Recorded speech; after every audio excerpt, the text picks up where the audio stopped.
Not Okay, folks, super late tomorrow. if you would join me in the Wednesday flag morning. salute. I pledge allegiance to the flag of the United States of America and to the republic for which it stands, one nation, under God, indivisible, with liberty and justice for all. Welcome and thank you very much. We have some consent agenda items. The approval of regular meeting minutes October 1st, special meeting October 10th, and special meeting minutes of October 3rd. 23rd. Thank you. Might need a minute to Okay. browse those. And when you get done, I would like to hear a motion.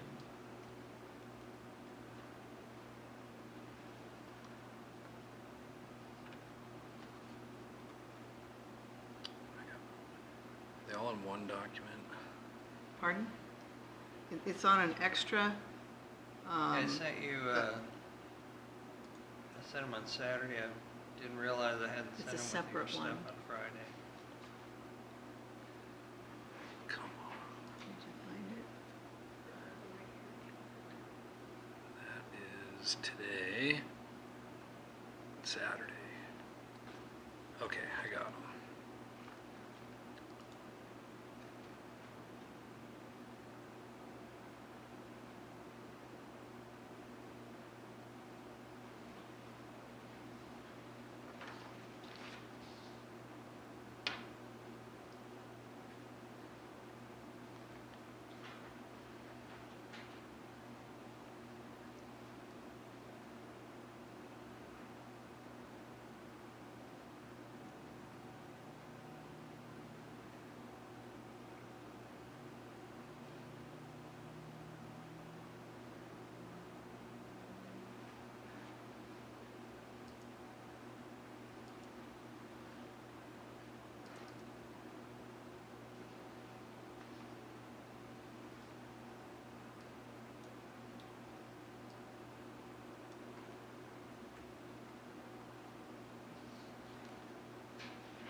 You keep in contact with anybody from DNR anymore?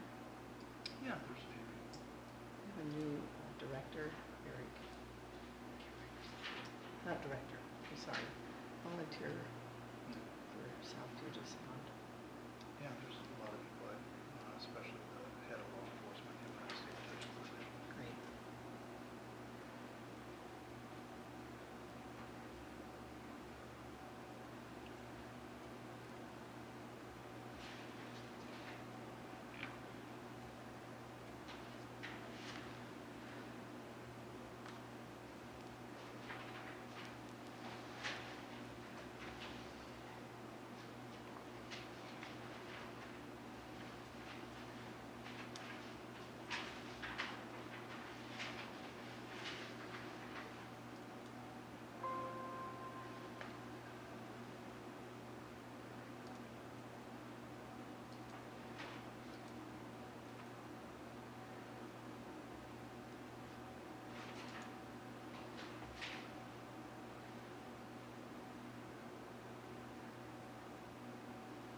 Did you find them?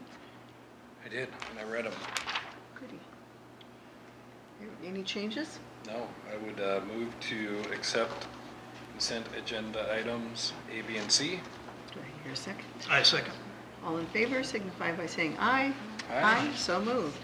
Action items, general fund vouchers, $21,516.35.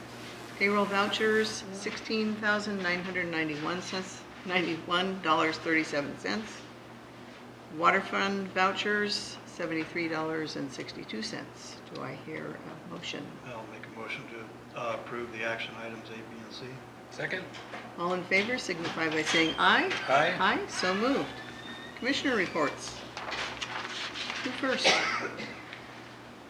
Ted?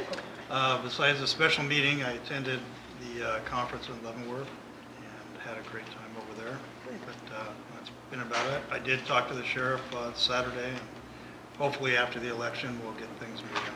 So. Good. Great. Scott? 3 port meetings. I did have to miss the EDC once again. My plan is to make as many of those as humanly possible, which is not always possible. Did go to I worked with Larry on his contract and the pay adjustment and his new pay scale, which we adopted. And went to the conference. The conference has great information, a great venue. Thank the public and the taxpayers for letting me attend those conferences. I believe they were very beneficial to the port and myself. Good. I did not make those. I had a wedding to go to.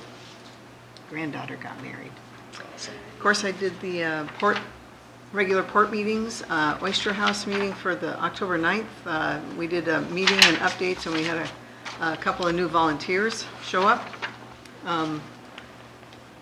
October 15th, Oyster House meeting, met with Mike Ross and the engineer Terry Nettles to view the Oyster House and go over the location of the final placement of the Oyster House Museum. And then North Mason Community Voice was October 22nd, and it was about our local water districts. Thank you, Lenny, for putting that, emceeing it, and Larry spoke, which all went really well. There was Larry, which represented the Port of Allyn, and then also the Belfair Water, and then West Sound Water and Sewer, and also Trails End was represented there. November 1st, went to the Department of Natural Resource Group, focus group, and they're looking for letters of support for the local DNR grant that keeps our trails maintained and our employees to do all that. And 2 items, just so that you know, these are in Kitsap County. It's a Green Mountain Forest.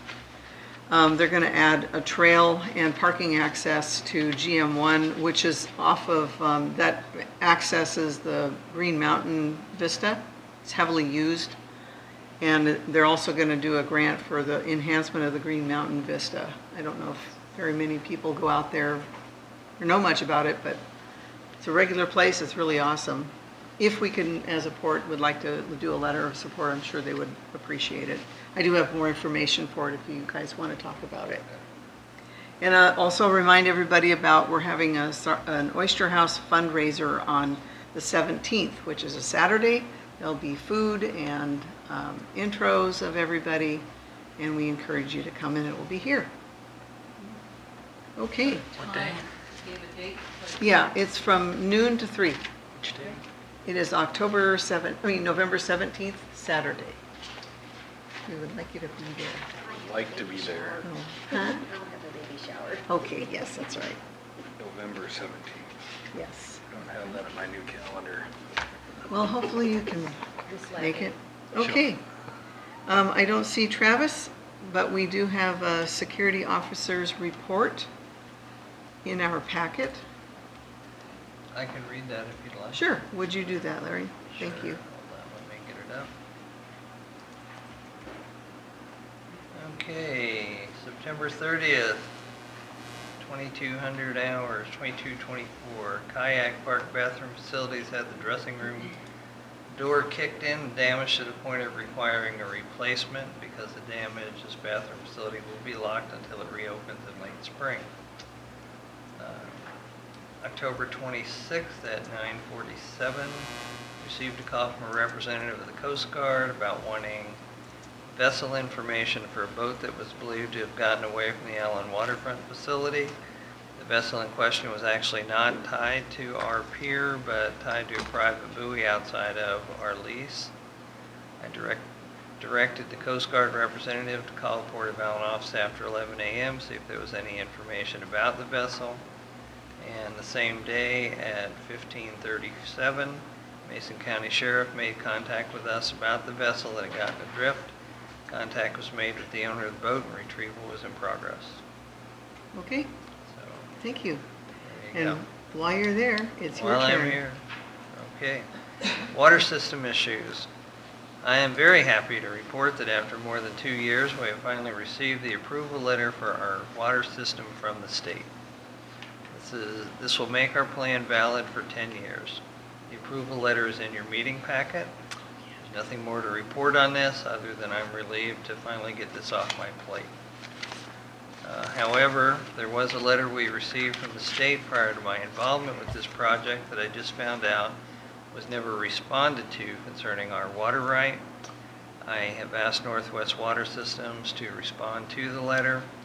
The response basically says we're complying with all rules and regulations to maintain that water right. In fact, we've had no new connections or any other activity since the letter was issued. Makes us a minimal concern according to Northwest Water Systems. Yarac Community Utilities Proposal. We've received a proposal from Yarac Community Utilities to purchase water from our system. Since as a Class B water system, they're only allowed to draw 5,000 gallons a day from the same aquifer as we have our water right in. I sent the proposal to Joe Brogan to be vetted. Spoke with Joe this morning, and he said that he'll have a draft agreement to me by the end of the week. This is on tonight's agenda for discussion and possible action, which may require scheduling a second meeting this month once we have the draft in hand, if you all elect to move forward. Budget process on tonight's agenda is the final copy of the 2019 budget for your review and approval. It's also a copy of my employment agreement. What I have done to avoid any future confusion like we've had over the past couple of years is provided each of you with a printed copy as well as one for myself, an office copy, and one to go in our safe deposit box. That is 6 copies total for us all to sign. That way each of you as well as myself have signed copies, as well as one for my employee file and a default copy in the safe deposit box. I'd also like to point out that our cash carryover from this year to next year is $122,962, or 22% of our total budget for 2018. That doesn't count the unbudgeted timber tax revenue we've received. Year to date, we've received more than $79,000 in timber tax revenue and only budgeted for $11,000, which creates an additional $68,000 plus surplus. Here's the copies of the employment agreement if you all want to sign them. I have signed mine. Bias in our 2019 budget. When we began entering into the 2019 budget into bias last week, we found what we believe are the rest of the anomalies in our bias programming. I anticipate we'll have them all corrected and reprogrammed the way we need to by the time the process is finished. Budget process has been a very good thing for us, and that has helped us discover what and where exactly those anomalies were so they can be corrected and help us be fully operational in bias. Creating and signing our own warrants. Last year, when the county changed its schedule for running warrants, this created problems for us in several areas and prompted us to look into what it was going to take for us to be able to do this ourselves. One of the big attractions was the ability to be able to pay our bills using ACH instead of mailing out warrants. The amount of additional work for this was offset by the time and labor costs of dealing with the problems created by the county's schedule change. However, now that the county has restored its original warrant processing schedule, it's eliminated the main reasons we wanted to make the change. While we won't be able to use ACH, it seems that perhaps we should just leave well enough alone, at least for now. Seems to be a case of if it's not broke, let's not fix it. Property purchase. As reported previously, state law requires that we pay fair market value, which would be determined by a licensed appraiser. We'd engaged a local residential appraiser, James Dunn, who is a Lakeland Village resident. After researching the property, he reported back to me that he is not licensed to appraise it because it is zoned village commercial, not residential, although it's assessed for tax purposes as residential. I called a couple of other appraisers, and they each told me the same thing when I told them about the zoning. It appears we need to hire a commercial appraiser, which will cost somewhere around $5,000. So I wanted to see what you all thought before making a commitment to spend that kind of money. I've included that amount, plus another $3,500 for the appraisal review and the VFP grant that I will submit on Wednesday. But there's no guarantee we'll get the grant, which means we'll be out of pocket on the appraisal if we don't. I've spoken to the owner and she understands that we would like to purchase the property, but it wasn't going to happen by her November 1st deadline. I explained about the grant funding we were seeking and told her if that didn't happen, we would be looking at other options. Dock issues. I previously reported we had a small electrical fire on the dock. While there wasn't any major damage, I believe the pump out vendor is responsible to replace the wiring. There's also other damage that took place during Allyn days that needs to be addressed as well. A piece of PVC conduit along the dock was smashed by a boat and now has exposed wires. Thankfully, it's all low voltage to operate the pump, but it's shut off until this is fixed. Unfortunately, the cost of that repair will fall on us since it isn't a failure of their system, but damage done by a boater. I've insisted the vendor get a permit for the repairs, which they are reluctant to do because the entire installation will have to be brought up to current code. I'm also insisting they put a junction box at the top of the dock itself with a disconnect switch. Right now, the only disconnect is on the shore. When I told him that, he started to say none of this was their responsibility. They didn't do the initial low voltage installation. We had it done. We've done some research on this and found an invoice from 2012 for the cost of the system, but there's no detail or documentation at all about the installation we can find. I spoke with him again on Friday, and he admits they did the 120-volt electrical installation to the main unit, which is still okay, but that our maintenance guy, whoever it was in 2012, did the low voltage installation from the main unit to the dock. We're meeting on excuse me. We're meeting on Wednesday to go over all of it, but it appears we may have to fund the cost of the repair if we can't negotiate something with them. I've contacted Endurus to see if this might be covered, but it could very well fall within our deductible when it's all said and done. Parking at the North Shore, we had previously discussed the potential of widening the space across from the North Shore boat launch for trailer parking. Olson and Associates has surveyed it and marked the property corners. There appears to be quite a bit of marketable timber on the back of the property that could potentially be logged and generate enough money to pay for the project. I'll contact some loggers and get an idea of how much money we're talking about and report back. WPPA meeting schedules. The annual meeting is December 5th through the 7th at the Hyatt Regency in Bellevue. We need to know who's planning on going so we can get reservations made. And then we have old business. So. Okay. Would you like me to go through that while we're at it? Any questions, guys? You want to finish signing before we move on? Yeah, I'm just wondering where, if a couple of those things should be under old business, like Which thing? What, the the damage to the dock and the property purchase. Yeah, it's kind of ongoing Yeah. business is what it is. So I definitely would like to discuss the property purchase every month and the progress of it. Okay. Oh, well, let's go ahead and move on. Transient Mortgage Expansion Project. Okay, Art Anderson has delivered the preliminary design documents. We need to get a bid on the power pedestals where they could write the specs for this to go out to bid. We got that bid finally on Friday, and I forwarded it to Art Anderson and Associates. They will have the specs in a big bid package, hopefully done by the end of this week. I have an application for the PUD I had planned on having completed, but I still need some questions answered before I can finish it. And quite frankly, working on the budget slowed all that down, but I'm on it this coming week. As I reported previously, the State Department of Archaeology and Historic Preservation has decided they want an archaeological survey done in the area where we're going to be digging the trench for the power and water conduits. Bill Ray had suggested we have the survey done on the entire park because additional projects like the Oyster House will require one as well. That way we'll already have it done. This won't cost a lot more in the overall scheme of things, and like the programmatic shorelines permit, that'll cover all our facilities for the next 5 years. This works the same way. There is some minimal additional cost, but it'll save us money and time in the long run. We'll also have to do a one-time SEPA report for the old launch ramp removal, but it too will cover the entire park and all of our facilities. Contracted with consulting firm for the survey, and they were out here last week and walked the entire park with myself and Don.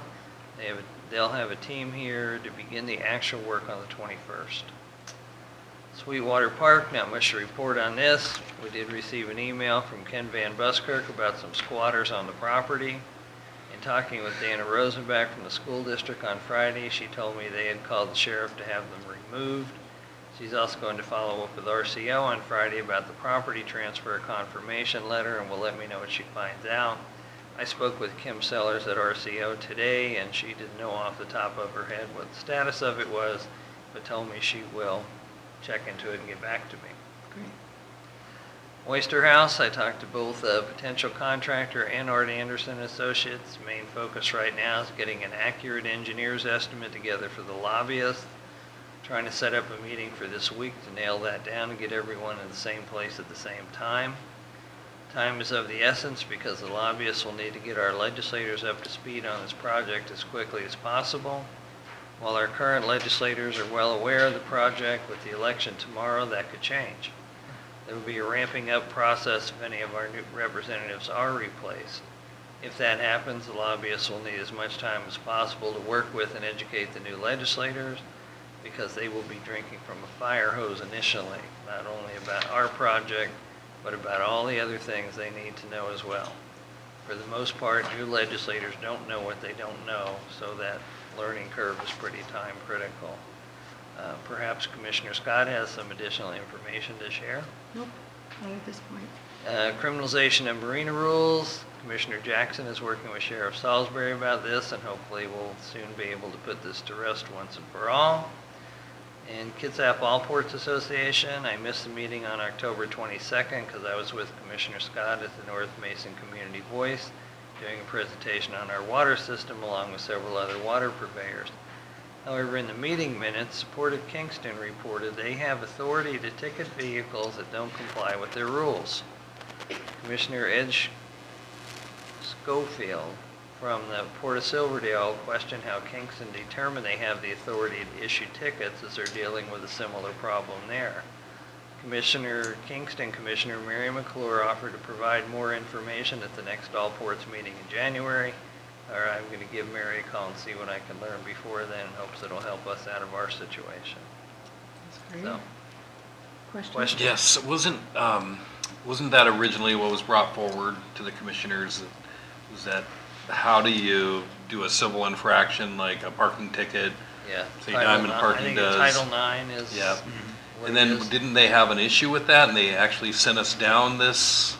Yes. They'd rather do the criminalization of marina rules, and I know that Frank Schmelling's got a presentation on it as well, but would it actually be easier for us to go down writing our own tickets? We have a security person, we have... Well, that was what we proposed. Yeah. And they put it back on the sheriff and said that they didn't think the sheriff would agree to that. You know, they didn't say they wouldn't, they just said they didn't think the sheriff would. Yeah, or do he or his deputies have the time to Exactly. ticket And people? we who had left offered their- to let them collect the money for any tickets, and, you know, we spent about $5,000 dinking with these marina rules, making changes that the commissioners asked for. And when it was all said and done, the commissioner said, no, we're not going to do this. So, you know, here we are. And we're trying to work it out with the sheriff. When the commissioner said that, I called Frank Schmelik at your urging and just said, you know, what do we do here? And Frank proposed the Title IX idea. I ran that by them, and like I said, they put it back on the sheriff. Any comments, Ted? Well, if we were to do it civilly, we'd have to have a mechanism to collect. Mhm. So basically, what we'd have to do is get a collection agency to collect those fines. So that's more money on the port. Depending on how severe the infractions or tickets are, I think we can do it. It'd definitely have more teeth if it came from the sheriff's department. But I know the staffing at the sheriff's department, what we're hearing is that we can't be out here at every whim when we have vehicles parked here or boats not paying mortgage. I'm curious to see how Kitsap's doing it, the Kingston's doing it. Because I don't think the sheriff would give Travis a limited commission to do it. So, and that's what we would need. So unless they had a code enforcement officer that could pick up the slack and do that, I'm more curious to see how Kingston's doing with their mechanism. So am I. So, I'm sure there's a collection, I mean, we have an avenue to bill, so I'm sure there's a collection company out there that would handle that for us. Yeah, I'm Of sure course, at a there's cost. somebody that's doing it for everybody else. Right. But yeah, I mean, if we originally had suggested that the county keep the money and the sheriff keep the money, well, any money that we get would be more than that. You know, regardless if the collection company took a portion of it. Yeah, most collection companies are 40 or 50%. we would have the authority to do a civil, I mean, just the Port District alone, say, this is the port's property, public property, you have to pay by the rules. If you're mooring a boat here, or if you're launching a boat, and parking, you have to pay. So it's no longer free. But that would put an extra burden on Travis, of course. As soon as we do that, neighbors around the both boat launches would be screaming, hey, there's a car here, you ticketed me yesterday. Why aren't these folks being ticketed? I mean, that's just going to happen. So, The neighbors do. but if we don't get, the sheriff was fairly understanding on Saturday, and I asked him after the election's done if we could give him a week's break, and then we go in and talk to him. He was fairly understanding, but we need to do something. So, and I've checked with other ports to see how they're doing it. If counties are doing it, cities are doing it, they're not. So everybody has their own entity.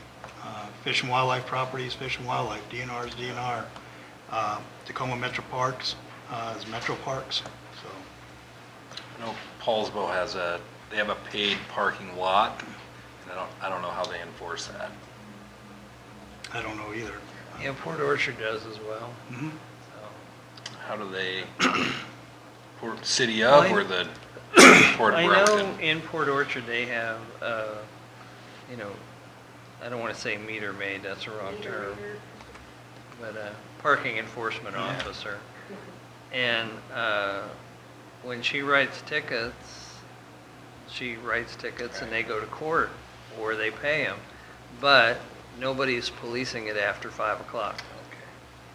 So, And I think- and that's the same problem we'd run into. Is she an employee? Yeah, she's an employee of the city. Okay.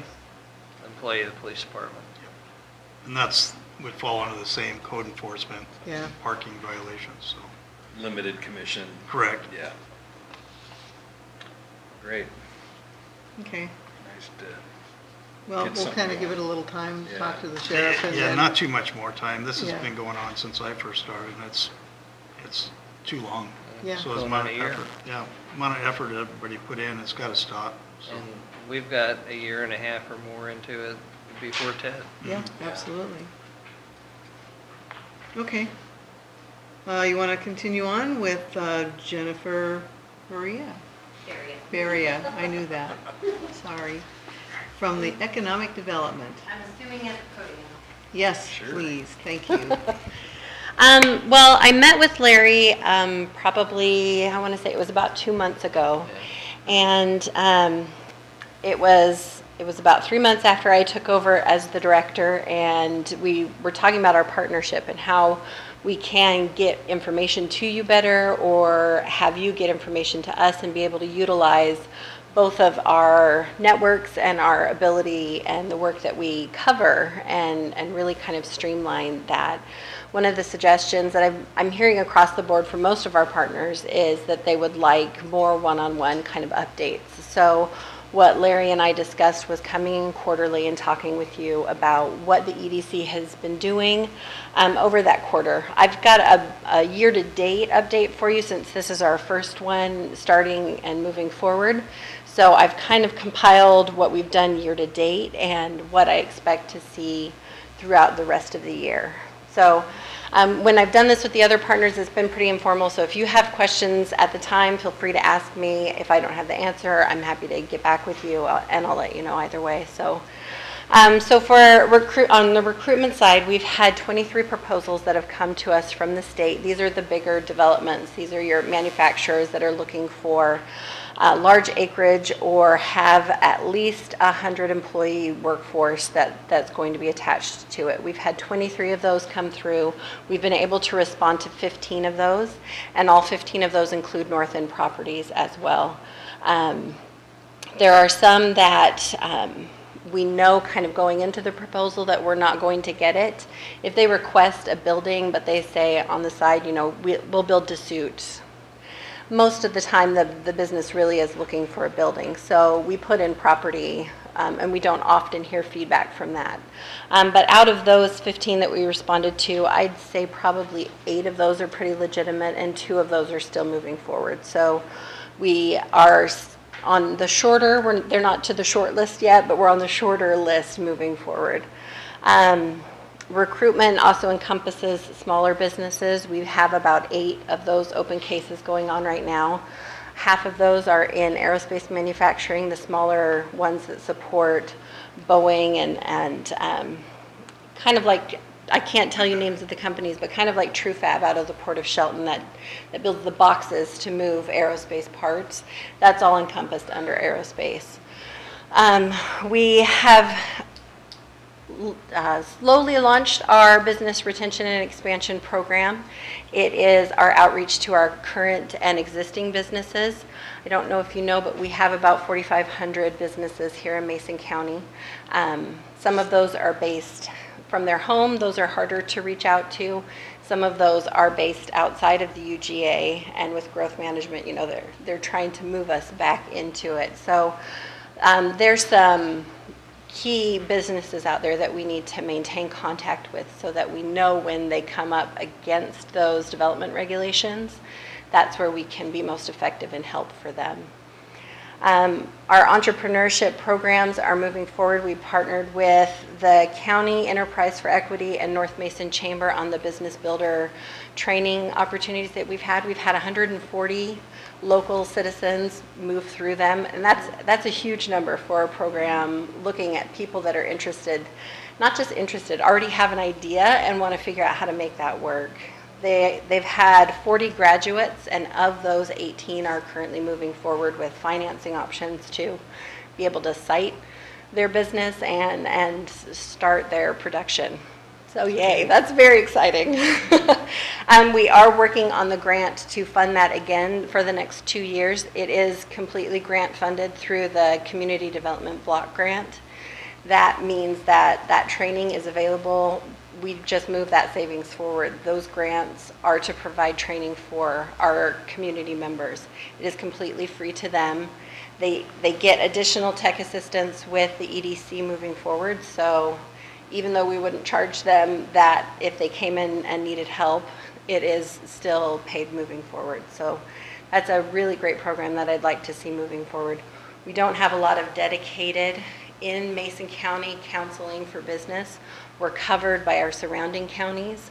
I'd like to see that change, and as our need grows, as those businesses grow, the counselors and the trainings that come with that will kind of follow through. Workforce is another one that we're working on. We have Pam Voles. I know that you guys probably know her. She is housed in our office.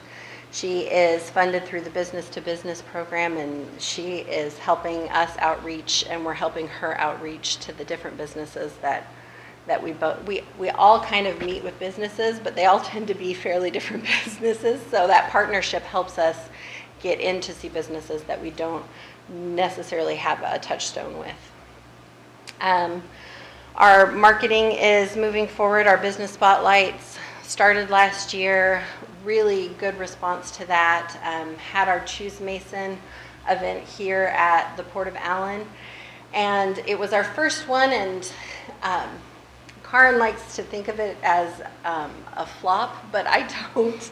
We didn't have a lot of community members visit. It was right during the fires. People didn't want to be outside, but the businesses that were there loved being able to talk to the other businesses. So I think it is a flop in that we didn't get the attendance from the community, but moving forward, it will be a business-to-business activity.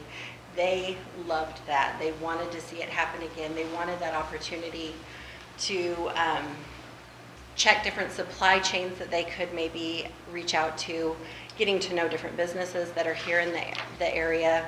Being able to just talk about what we have here is a big win for them. So that's kind of what the Cheese Mason event is going to shift into. We are moving forward on a hotel market analysis. We've talked with a few developers. It will cover the entire county, so North Hoodsport, it will cover Belfair, it will cover down Matlock area. It'll blanket the whole county.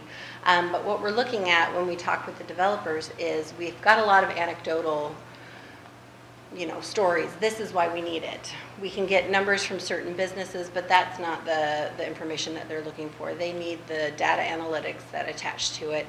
And in order for us to do that, we have to move forward with funding that. So we have funding partners. It's about $16,000. We've got a list of people that have already said that they want to fund that. So you'll start to see that kind of roll out over the next hopefully the next month. We'll be able to engage the consultant to do that work, and after that we'll be bringing on developers to come and look at sites that have been identified as potential areas for those. Our big list, our big project item for 2019 is our industrial lands. We have identified industrial lands, but they're not ready to be marketed. We have lands that are set to be, here is our industrial hub, that have no utilities to it, that are far away from a highway, and those are the two that I mentioned because those are the two major things that we hear from people, manufacturers specifically, that are looking to site in places. They need to have sewer, they need to have water, and they need to be able to access the property fairly easily. So what we've decided to do is really take a data dump of those industrial lands and figure out which ones are ready to be marketed and which ones need to be shifted. An example of that is the Johns Prairie area down in Shelton. They don't have sewer. They are not having any plans to attach to sewer. The sewer that could be there doesn't have the capacity. It would drain into the Oakland Bay. So what we have to decide now is, where do we site those businesses? If we are only going to focus on businesses that can hook up to septic systems, that really limits the size of business that we can market to. So that's going to be a fairly large project. We're working with the county on that and GIS. We'll be working with our partners, the ports, our major landowners. We've already started meetings with them to see if they're even interested in selling those lands. If they're not available for sale or lease, then it's a designation that's useless to us. You've got 400 acres of industrial land, but you don't want to develop it. That doesn't help us move forward. And just kind of lastly, internally, you probably saw our ballot that went out for our board. We have 9 positions that were open for election, 5 returning, and so we will have 4 new board members this next year. That's the most we've had in a while, so it'll be fun to see the new board members and the fresh opinions and work that they'll help us generate. The last 2 things, and this is just to inform you, Larry's been excellent at coming to our leadership breakfasts. We are going to start splitting our time. Those have mostly been housed in Shelton, but we're going to split those between Belfair and Shelton.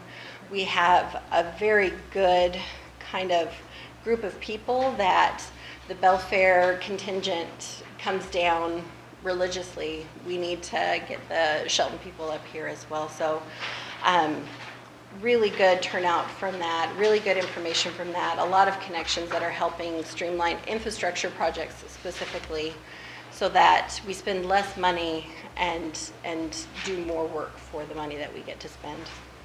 And the last little bit is our regional expo, our innovation expo, is in December on the 6th. We would love to have you there. It is a mostly all-day event, 8:30 to 3. It's at Little Creek. There's usually about 450 people that attend, and our theme this year is futurists. So the future of workforce, the future of education, the future of different industries, they'll be highlighted. So we'd love to have you guys attend, and if you have any questions, I'm happy to answer. What are you using to reach out to keep the businesses involved? What kind of things are you doing? The businesses that are you talking more About events? retention? Okay. It really is the one-on-one effort. They don't tend to come to many of our events. They are busy doing work, so it really is reaching out to them and building that relationship. So it's a one-on-one reach out to build that relationship so that when there is a problem, they'll feel comfortable enough to talk with us about it. Oh, great. Okay. Could you explain a little bit? I know there's contracts for the port, the county, and the city, and then we're members, but how the attention gets kind of split up amongst all the participants in the EDC? The contracts are pretty straightforward. They have deliverables that they want implemented. A lot of those have to kind of revolve around what we do with the state. So some of the deliverables are similar but reach a different focus. Those get quarterly reports. They get an invoice and a written report out. If they want me to come and speak, I'm happy to do that. The investors, it really has been on a case-by-case basis. There has been no kind of set, this is what we do for investors. Our ports are one of our major partners, not necessarily funding-wise, but that's where a lot of our development happens, and they tend to be a much better partner because they understand economic development moving forward. So it really has been with them, how do you want us to involve you? Up to this point, I would say it has been the board members' responsibility to bring information back to their group. But sometimes they don't even know all of what we do at a staff level. So far, right now, it's the outreach to anybody that's not a contract specifically. Great. Welcome aboard too, by the Yeah. way. Well, thank Congratulations. you. You've been doing this a long time. Oh, so- and I'm excited to keep doing it some more. Yeah, that's great. One more question. The Zoom prospector, so that's a database of all the empty commercial spaces in the entire county? Yes.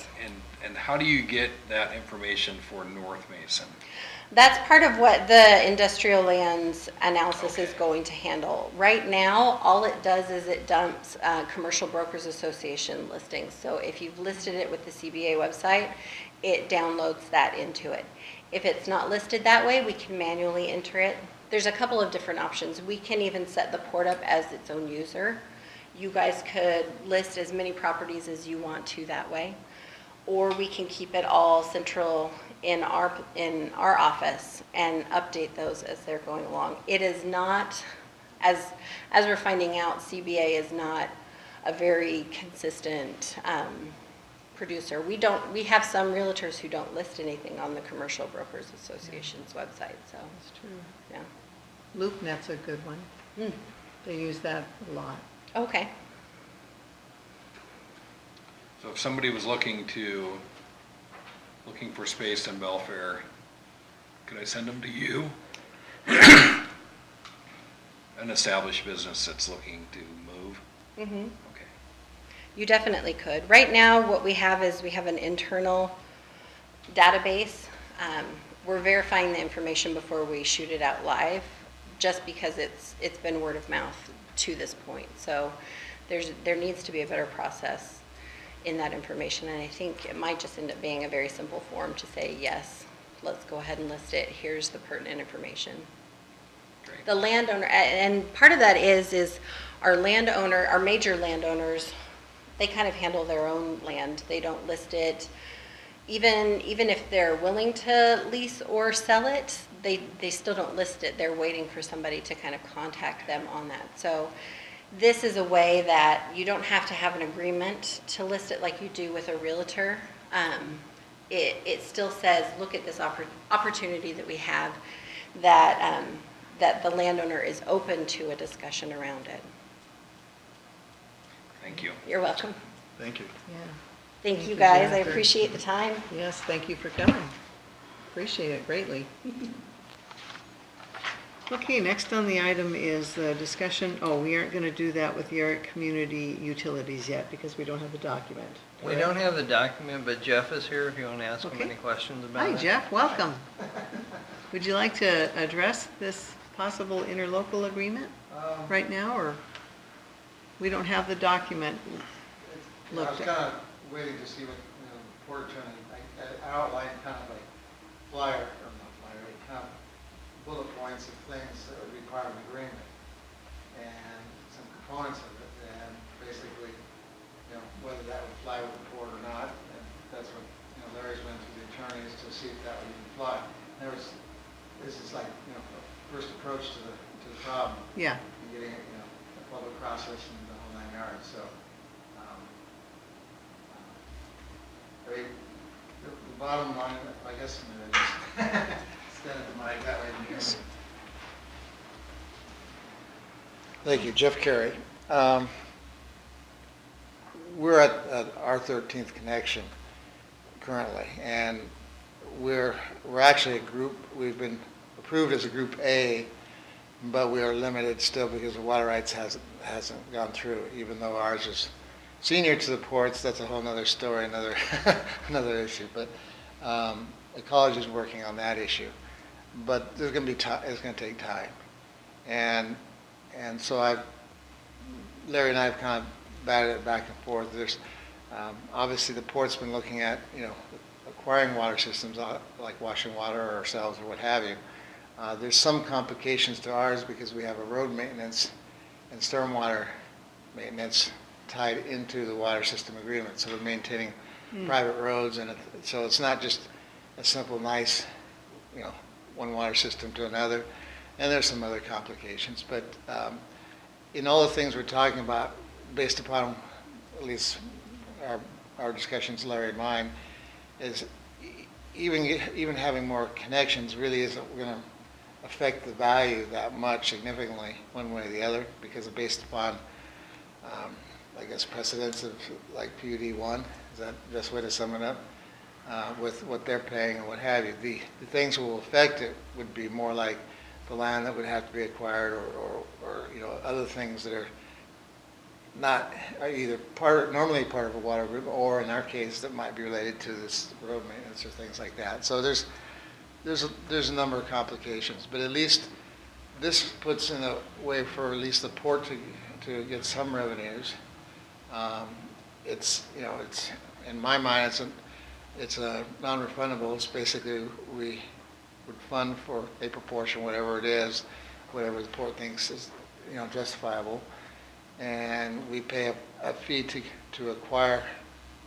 When I say acquire, it's probably the wrong word. To in effect lease and those water rights from the port, and then we would pay the port a fee, monthly fees for the usage of it. So as an example, currently our water rates between the water systems are a little different. Our connection rates are about the same, but we have a higher monthly base, and the port has a little bit lower currently, but your water consumption fees are higher than ours. Now, as we get out in more usage, they equalize. But in our system, we've kind of oriented it towards as much as people can manage their water and use it economically. We try to reward them for that. So there's a little difference of what happens there. So, for example, currently when we do 14 connections, although we're only 9 are active right this second, there are 2 houses going on, and 2 others coming on some boiler. I don't know when they're going to build, but they bought the connections. Currently we're averaging about 120 gallons a day per user, right? Like this time of year, and even in the summer, we're like 175, 180. So in theory, although the Department of Health doesn't want to go there yet, they either want us to do something with the port so they have, another, Have a what they're backup. concerned about us is going over the 5,000 Yeah. per day. And so I've kind of outlined some points that might, it's kind of like, it's like paying a, for lack of a better word, it may be like a policy where, okay, you have the capacity to deliver water, or, allow us to use that, but if we never use it, we still pay a fee towards it. It's just that we pay in consumption when we routinely start using 5,000 or more gallons a day. So it's got a lot of little nitty-gritty details, but the bottom line is, or one bottom line is to help the port with revenues. And I don't, personally, I want to see the port get what it's paid for the water rights and get something in return on a monthly. One other nice feature about this is we don't have to get wrapped up in the issue of a cross connection. In other words, physical Yeah. hardware infrastructure to tie us and to meter us and what have you. I see giving the port a easement or whatever, the ability to come onto our well site, and if they want to, audit us or what have you, check our meters, our source meters and what have you. The idea is actually what, the Department of Health wants, is they want water systems cooperating, bottom line. We have a need, the port has a need, two different areas, but they do fill both each other's needs, so. How did that road maintenance get tied with the water system? Purposely. Okay. Because your pipes are there? Pardon me? Because your pipes are there? No, not so much that. The issue was the banks, there was a number of houses that were being built, and Gotcha. the first problem with the banks is, okay, how, Yeah. no public road. And there was no way I was going to run a road maintenance, because I've seen it all over the county. Separate road maintenance does not go anywhere. It eventually runs into trouble where a number of parties don't pay. And then you have to file a lien. Even like Lakewood, which is up Cedar Street, they continually have houses from time to time that get behind and the rears, and it's always a problem. Well, we talked over the attorney and what have you, and said, why don't we we're going to do that, then let's tie it with the water, because people will not go long without paying for the water bill. Okay, gotcha. And so that gave us an angle Yeah, that to makes sense. That's keep it. unusual, but that's pretty good, really. We had to come up with a way to make, because otherwise just running it separate was not. And I've mentioned to Larry that, if the port does acquire it, we're going to have to work out something there, because I do not want to run, through the nonprofit a road maintenance. It's just Yeah. without any other way of, keep, it's, you Of hate to put accountability. checks and balances that way, but it sure works out. You don't have a problem. We've not had a problem when it comes to road maintenance fees, when it's tied to the water. Yeah, that's really amazing. Okay. So would your request be temporary? Do you expect to get that water right? At some point, Okay. but I do expect, because the ongoing monthly is not refundable, the paying to lease, or however the definition is of the water rights, and I'm requesting, I picked a number, and it's like 13 acre feet. And to me, there's all the costs that the port had. You can divide it over the 300 acre feet that the port has, and just work it in. And I see that as a one-time sunk cost to do it. I'm not looking to get that back. This gives us capacity to keep growing the system. And there are areas where the port's not, and if there are, we need to, and if the port eventually acquires us, like I said, the cost of whether we have 13 or 23 is not going to be that significant. The issue is all the other things. So, Is Washington Water an option for you, or are we the only option? from the state's point of view, Washington Water is an option. Okay. Did I hear they just got water rights? They've had water, from my view, this is a commentary. Okay.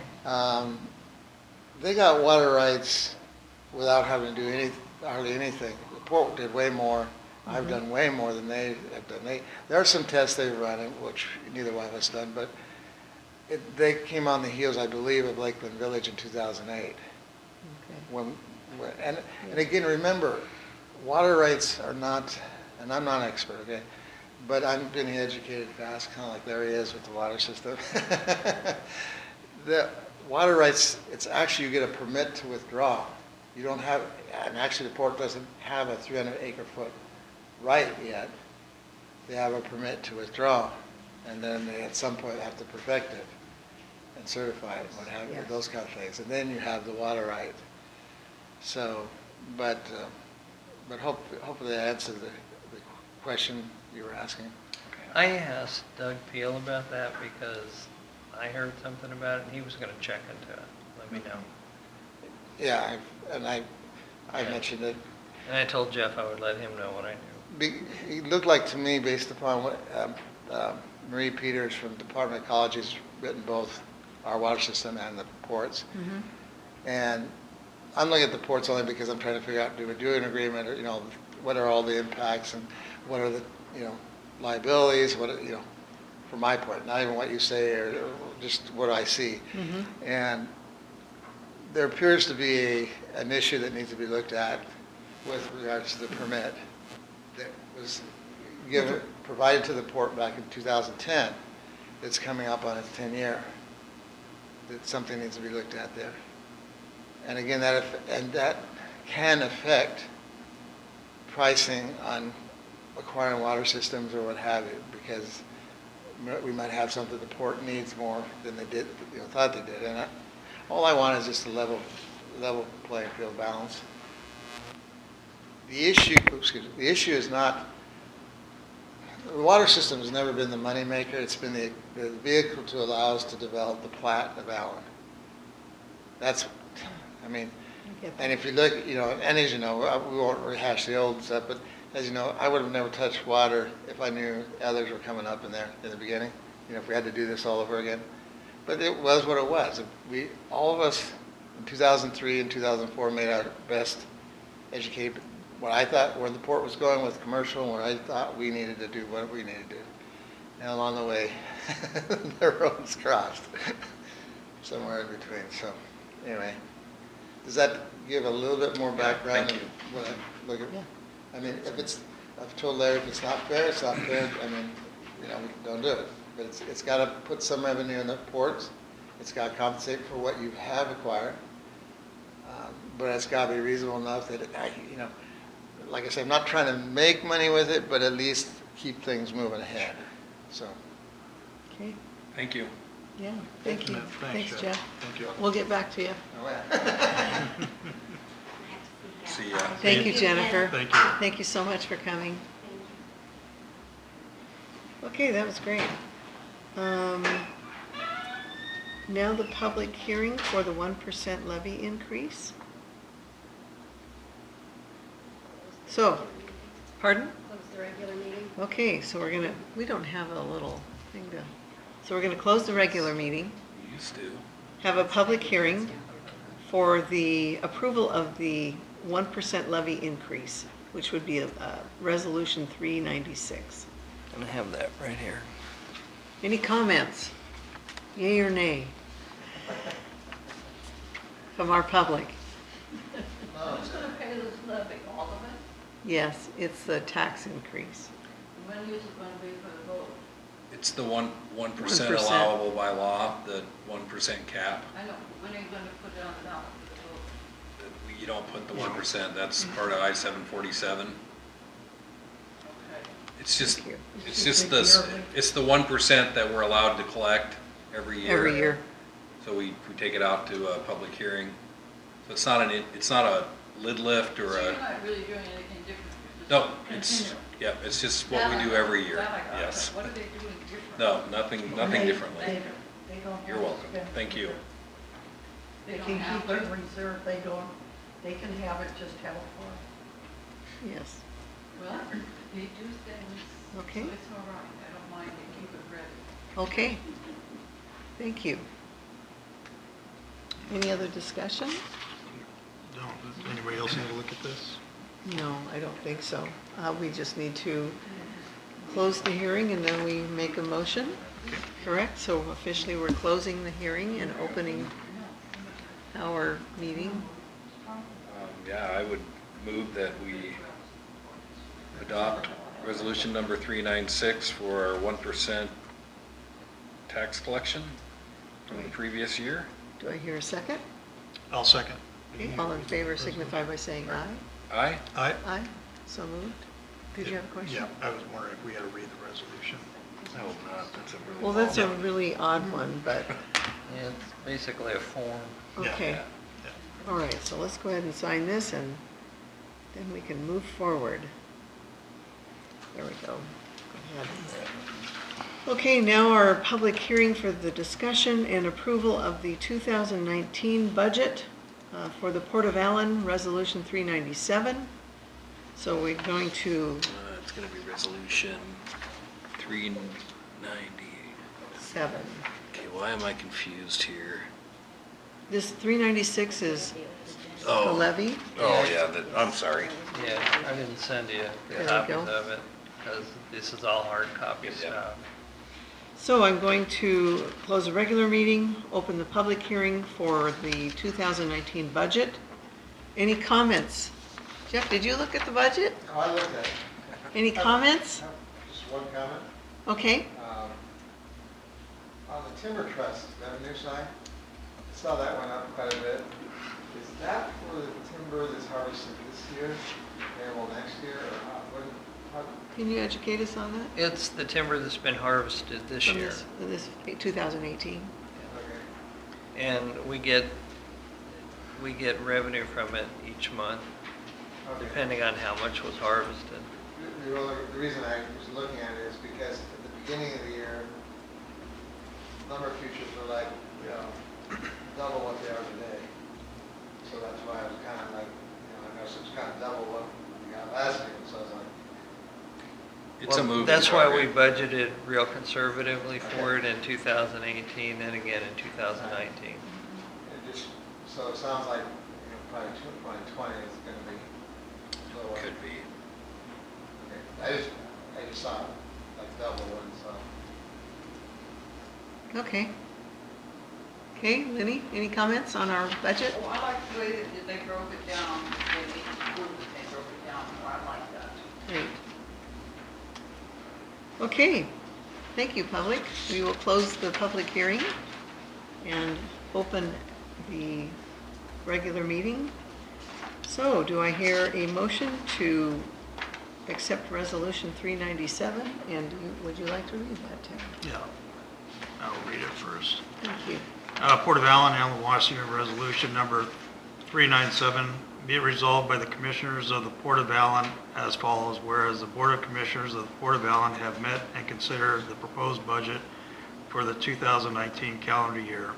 Now therefore be it resolved that the Board of Commissioners, after public hearing and duly considering all relevant evidence and testimony presented, hereby resolves to adopt the budget for the 2019 calendar year as proposed and presented. Adopted this, the 5th day of November, 2018.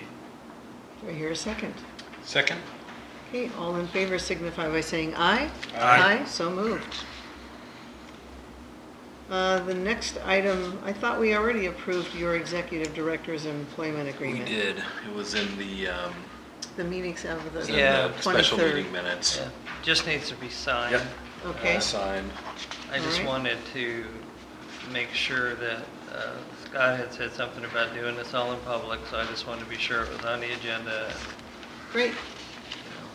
in Okay. public. And like I said, I made sure everybody has a copy, because that was an issue in our initial discussion. Thank you, Larry. So, Thank you, Larry. Well, thank you for approving it. Leanne, do we have space in a file cabinet? I wouldn't want to take this at home.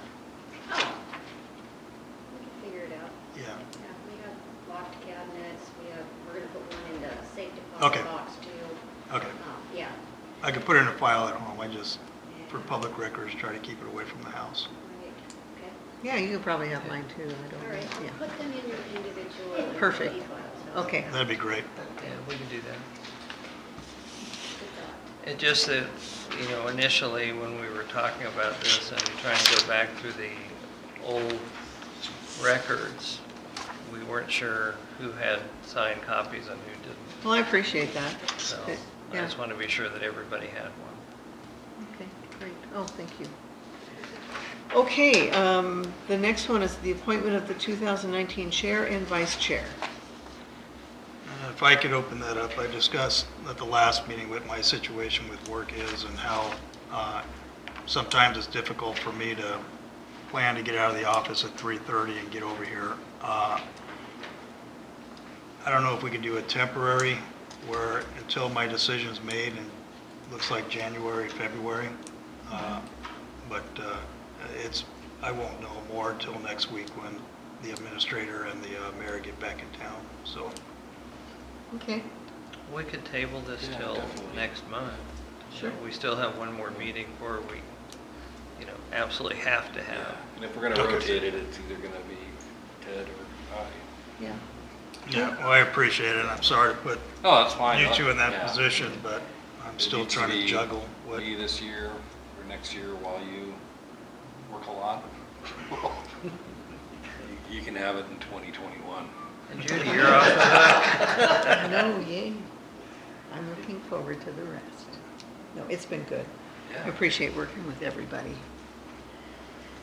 Okay, so we table that. The attendance of the Washington Public Ports Association annual meeting. I think I can attend, but that is December 5th. 5th and 6th Bellevue. in Bellevue. Yep. And we've got to register everybody online with WPPA I also. won't be able to make that one.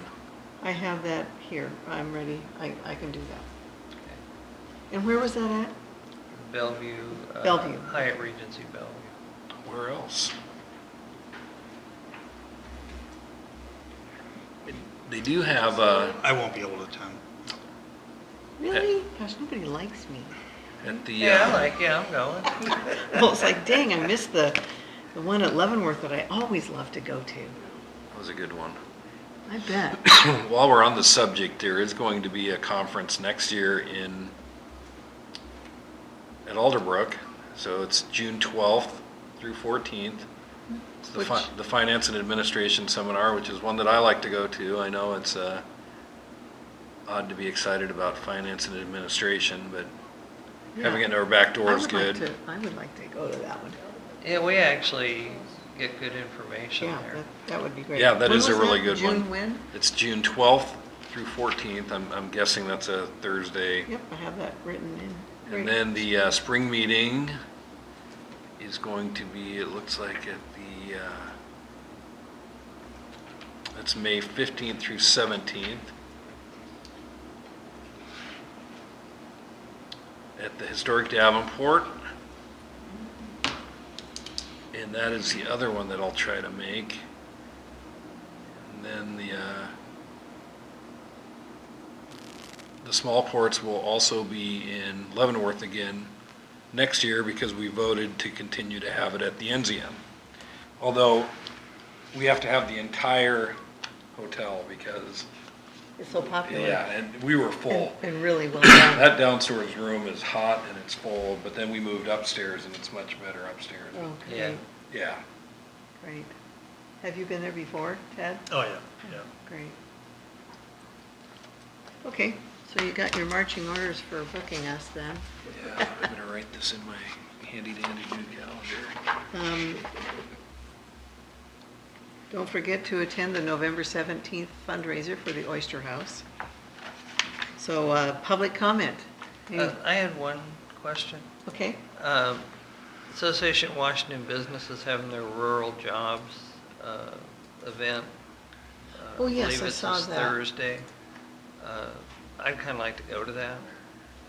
If you all, Absolutely.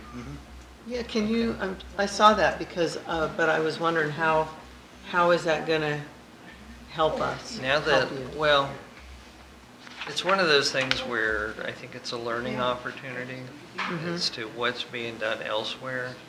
And I don't know how much of a presence Mason County is going to have there, but we're as rural as anybody else. Yeah, So, well, yeah, I would suggest that you go. Definitely. you know, it's just an So you- overnight in Longview, so it's not like it's a, you Okay, so you have our approval, so know, okay, go learn, bring something back. okay. Anything else for public comment?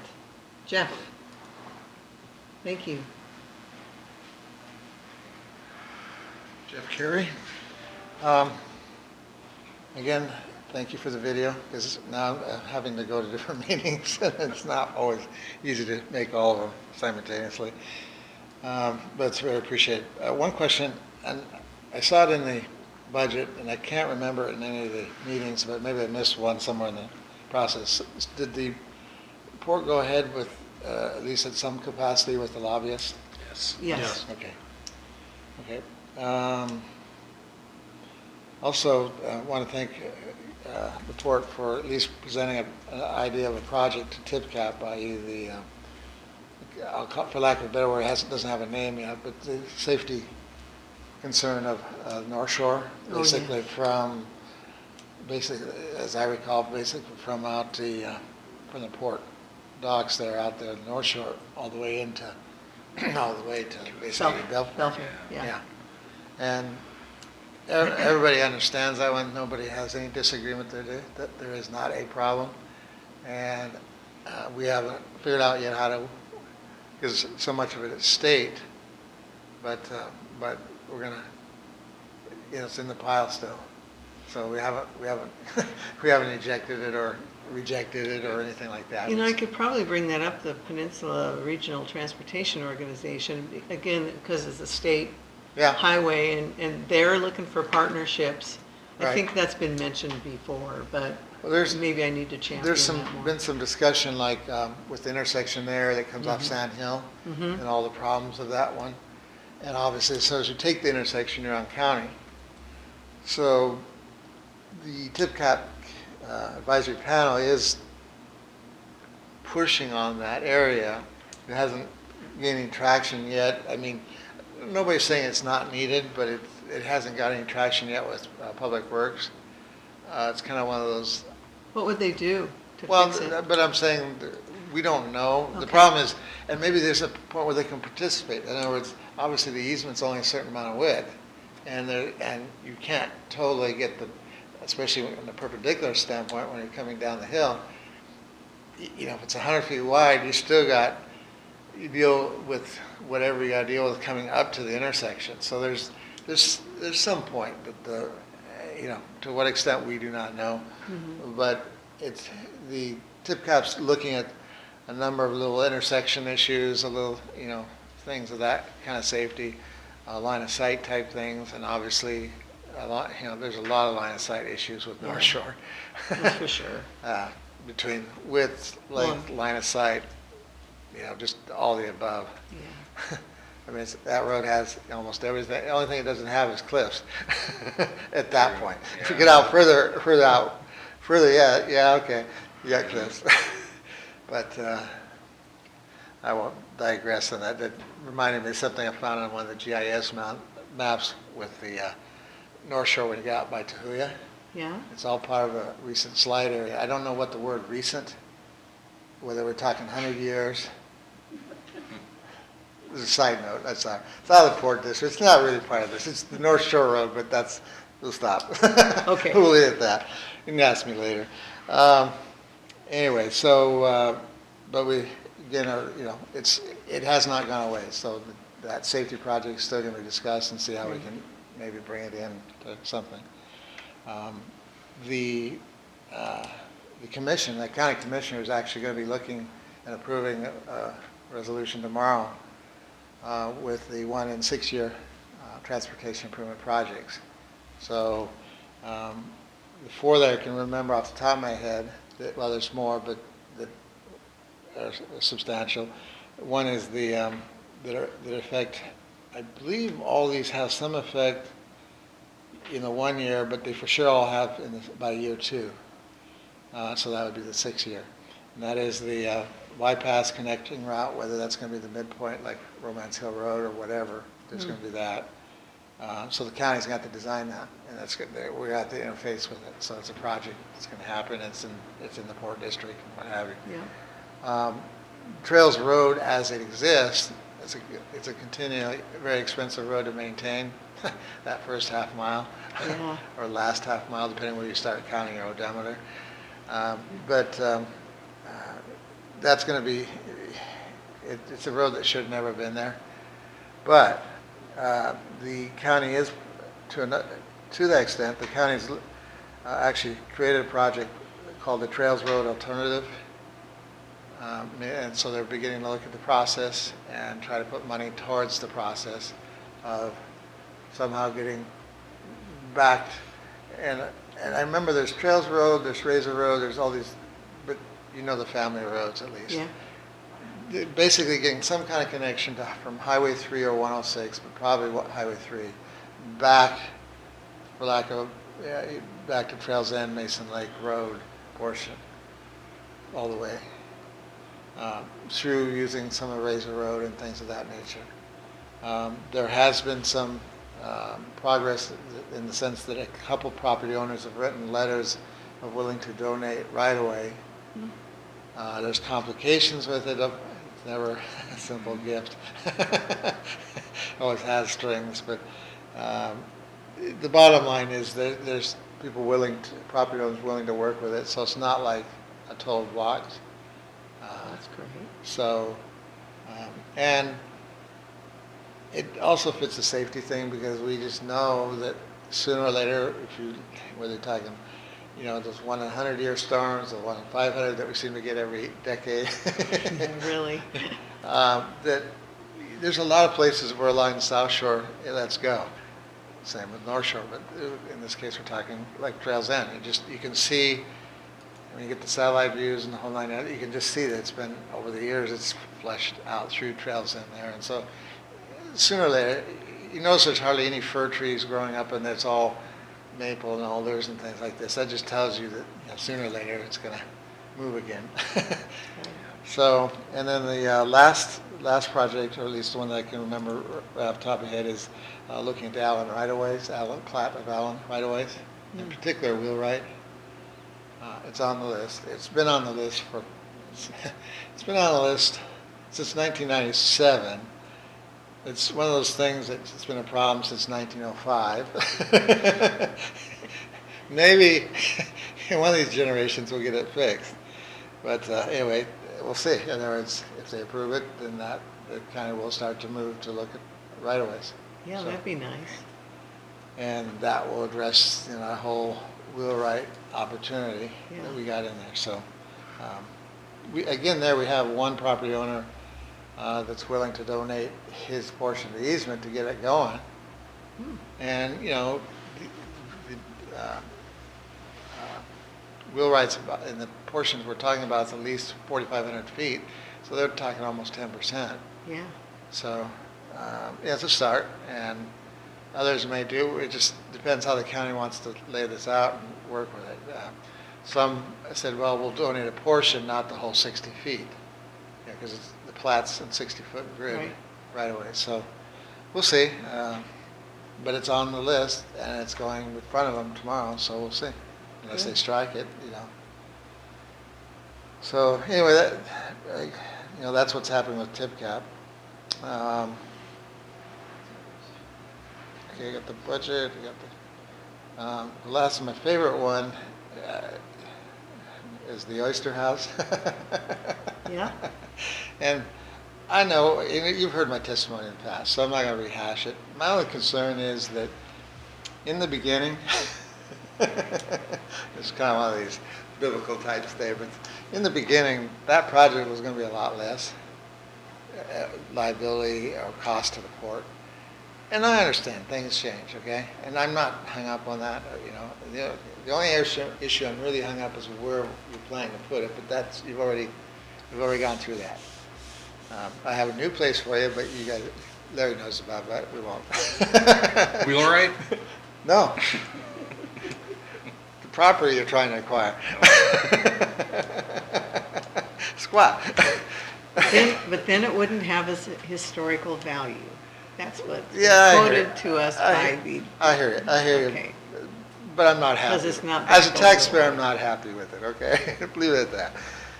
my only concern is, it reminds me of something that the county gets wrapped up in, is these, with comp plans, or sewer projects. And I don't want to bring it to the level of sewer, because that's a 4-letter word in both communities. But you get these projects, and we start, trying to get it on budget, trying to make it economical, all the things we try to do. And we don't seem to have the check and balance. And I'm not blaming the port or blaming the county. I mean, we all have this problem. But there has to, check and balance means that you can make a decision, in my mind. There's nothing wrong with changing your mind. In other words, when the facts stack a different way, sometimes the most intelligent thing is, okay, stop, park it, or whatever, a project. And I understand. I understand history. I understand all the different things that go into trying to save something, and that kind of nature. So I say it, lightheartedly. I'm not really down on it. I'm just concerned that, the port has a lot of things to do. And yeah, you might get some of the monies from lobbyists, find sources, and that's all well and good. I just concerned the port's going to get an albatross around its neck for a while. I hope not, but I'm not seeing. I don't have time to participate with the Oyster House Committee and what have you like that.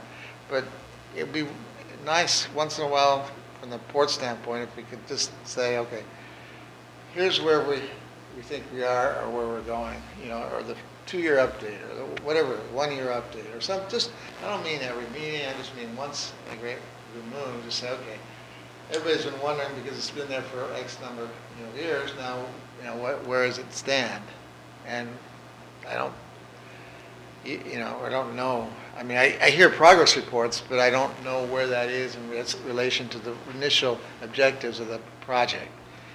Well, I think we are at a crucial point, and again, for me, it's always been wrapped around the funding. Sure. Because North Bay doesn't have the ability to get the kind of money that's necessary to do it, or more important, the volunteers to be able to do it. So I think with the lobbyists on board that we can start getting some money, then I think the port can take the lead and start moving forward with it and doing it. I mean, of course, it's an expensive project now, but I mean, for me, Jeff, and I have to be honest that, Fish and Wildlife spent a lot of money to move it here, and to me, it's like, well, I could have just, as with the transitions that we were doing, could have just let it fall down, but I felt like it's really important that at least we see this through. Well, and I move forward with it. I accept that, and and I understand that's a viewpoint. In the free enterprise system, which is a little bit different, obviously, than the public, and I understand that. But it's not uncommon you start a project, and then you get into a ways, and you realize, oh crud, I need, it's not either going to pencil out, it's not going to have the rate of return, or whatever, any number of things, technical, all kinds of things, that you say, okay, stop. And we just have to stop. Well, we've looked at tearing it apart and rebuilding stuff. No, and I'm not saying... That was a good break, right? And I'm not saying to do that. What I'm really saying is, let us know where we are, because I don't know where we are really. And I was... Well, because we'll have it sounds... a better feel for that after we meet with the engineer. Yeah. If I could add something, Jeff, I've talked, since the year I've been on here, Right. but was involved with the movement from Fish and Sure. Wildlife property, and had somebody that used to go out there and kick people out of there late at night. And I think it is part of the port projects, because it's been sitting there. No matter how many times I tell people there's a historical society project, the port, they don't listen. It supports. I look at albatross as one of the best scores you get in golf. I don't look at it as a negative. So, and I saw there were some comments when I couldn't make the last meeting about getting a lobbyist. Right. I'm big on spending a little money to get a lot more. That's fine. And I want to see, I was up at the golf course the other day, and first thing people said, it wasn't high-ted, it was what are you doing with that oyster house? Sure. So I think as soon, like Larry said, as soon as we get the engineer report, we start getting an idea where the lobbyist wants to go. I think it's going to be critical for us to not only quarterly updates, bi-monthly updates Sure. of what's going on with that. Okay. So, Well, wait, you got my, yeah. I'm trying not to get into critiquing everything. It's like I've been through the process. I participated. You've heard my two bits. They voted. They went their way. The board went its way, and that's it. So I'm not a believer that I got to go and rehash that every time. But as time moves on, different things come up, and it's like that's my issue. In other words, I'm just concerned with the return on investment for the port. It's time, it's resources, it's what have you. And I do realize the unknown variable with the lobbyists. I don't know, and I'm not saying the unknown in the sense of the lobbyist's expense. I'm saying what they might be able to Right. find. I understand. So, I hope it's something where that people could start actually seeing some movement. Yeah. And we can report good news out of it. right. So.